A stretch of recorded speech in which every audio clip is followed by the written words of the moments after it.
Hello YouTube, my name's Sean Connors and welcome back to Outsiders.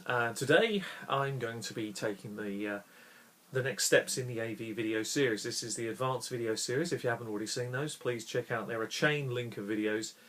Do check them out from video 1 to 5. I haven't got round to actually putting some changes in that need to be seen, but it will be done. It will be done. Like a lot of things in my life, it's on the list to do.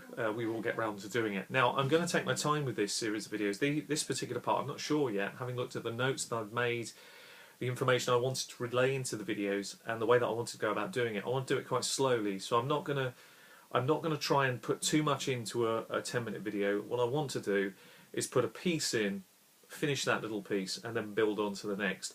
And this next series of videos will probably be something like maybe 4, maybe 5.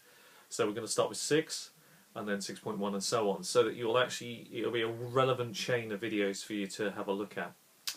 So what we need to do now is obviously we need to think about the fact that up to this point what we've done is we've built a framework really around all the aspects.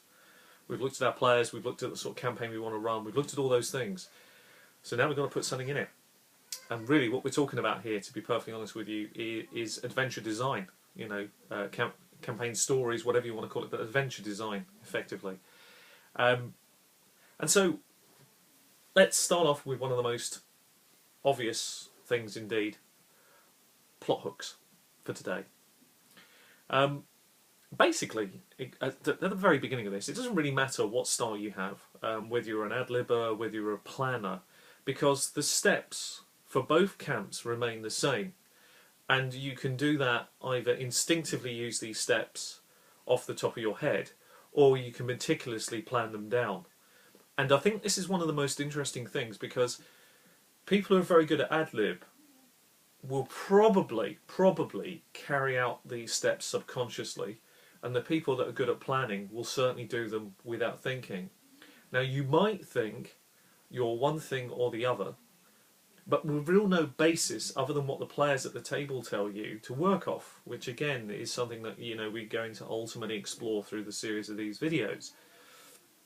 And you really need to identify your own personal style and really what works. And one of the best ways to do that, I found, is, and I'm going to throw this in as an extra here, is you get out there and see some other groups or start new groups up, and you really get to find out really what you're all about. That's one of the best ways, to be honest.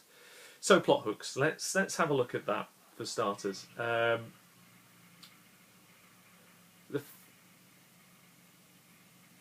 Yes, I lost my way for a split second there. I'm just thinking about how we're going to do it. Yeah, basically, what makes a good starting point for a plot hook?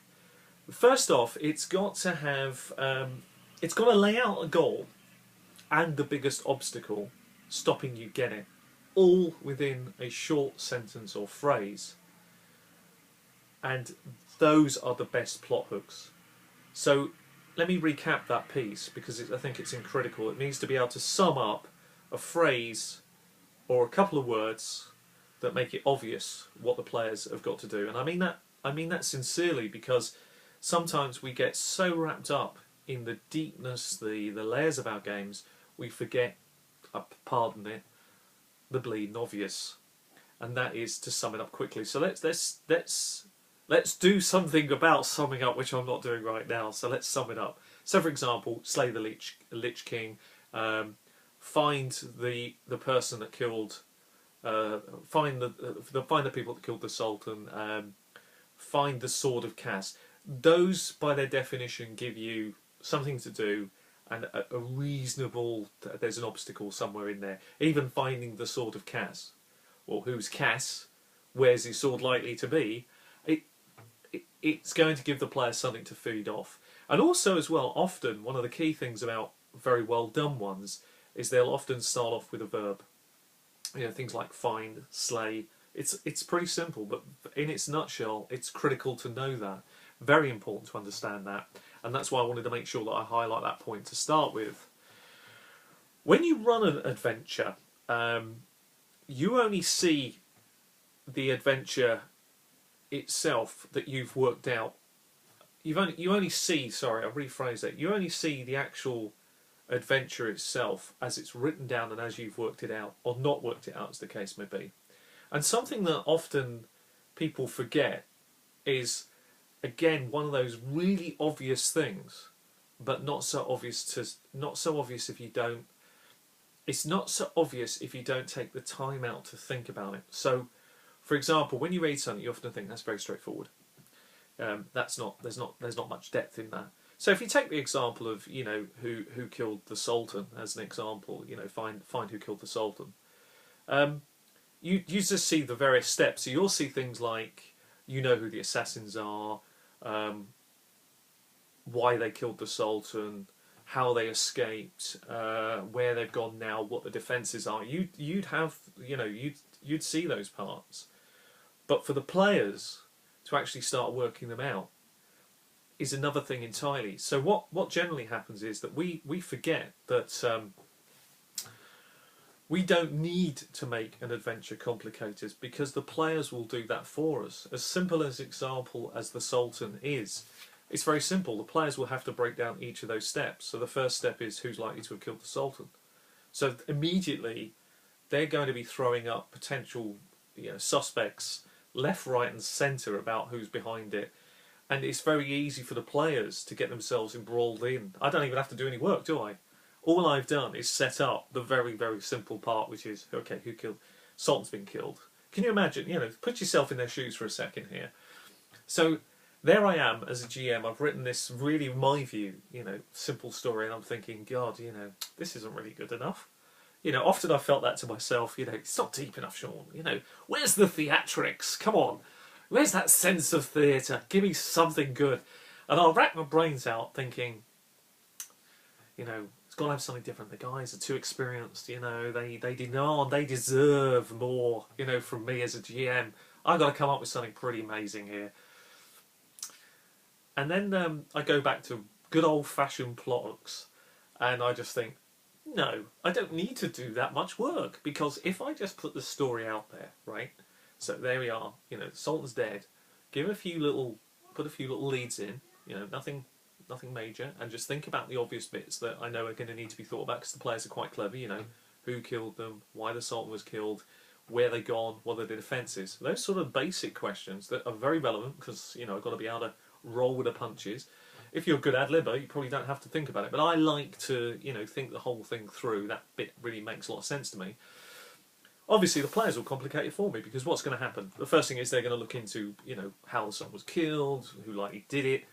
They're going to be throwing up 1,001 false flags. Yeah, they're going to get real paranoid real quick. They're going to come up with things that you never thought of, and you're going to be going, oh my God, I didn't think of that. It's quite good. Or and that's an advantage when you're not and it's probably worth mentioning in this video. It's an advantage when you're not a planner, because you can roll with that. And if you are a planner, can you adapt if something's better? There's always something in there. Very simple. So let's take through a couple more steps, because I realise now we're at the 8-minute mark in these videos. I want to try and keep them about 12 minutes max. So yeah, they're going to be looking at all sorts of things. So they're going to be looking at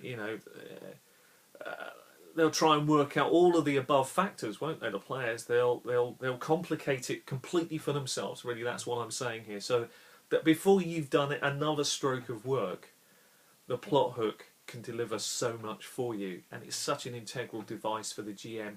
It's so easy to get lost up in the minutiae of little details that are completely irrelevant. There's been many a fantastic game. I'm going to tell you this. I should have put a proviso on at the end. If you're one of my players, don't watch this, because it will scare them, to be honest. I've said a long time ago, and I really do stand by this, and the people that know me best know this is to be true, is that comatose me, drag me off to a game, and wake me up when you want me to run something, and I'll give you a game. And if you can see through the... if you see issues with the game, and there are problems with the way I'm delivering it, and everything falls apart, then fair enough, I can't do what I say I can do. But rest assured, I've done it before, I've proven it many times, and ultimately, many GMs can do this, and I know a number of you are very capable GMs out there. You could go there to a gaming group and run a game completely off the cuff, based on probably just a scrap of information like that, exactly as an ad-libber would, just a very basic storyline. And he will fill in, the ad-libber will fill in the details of that beginning. Sultan, defences, who killed him, where they escaped. He'll fill that in as he goes. And probably other players to empower it and flesh it out.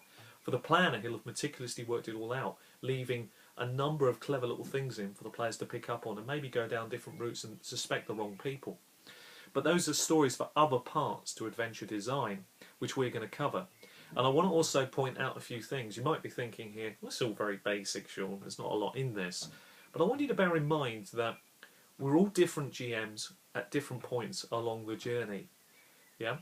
And what will start to come after this in adventure design, I'm pretty confident will surprise you and actually make you all think, bloody hell, he's onto something here. And you'll also be amazed, because we've talked about storyboarding before, but we've never gone into the deeper techniques. We're going to be now. And so I leave you at this point pondering the plot hook bit and hope that you found it of relevance. And for my players that are watching, yeah, it's scary, isn't it? To be honest, it's very scary. You never know what he's going to do next, because even he doesn't know what he's going to do next. And that's the magic of GMing in so many ways. And that's the beauty of what you can do. And if you are a brilliant planner, don't think you're missing out on the magic, because you only have to plan so far and then get used to ad-libbing and improvising. You might think, I can't do it. It's not for me, Sean. There's no way I can achieve ad-lib. Trust me, by the end of this adventure design, if you're not saying to yourself, I can do that, then I've failed you. And I haven't succeeded at my goal here, which is to show both camps, actually, that they're incredibly linked. Anyway, I've been Sean Connors. This has been Outsiders. Today's been about adventure design. Till the next time, take care of yourselves and happy gaming. Bye-bye.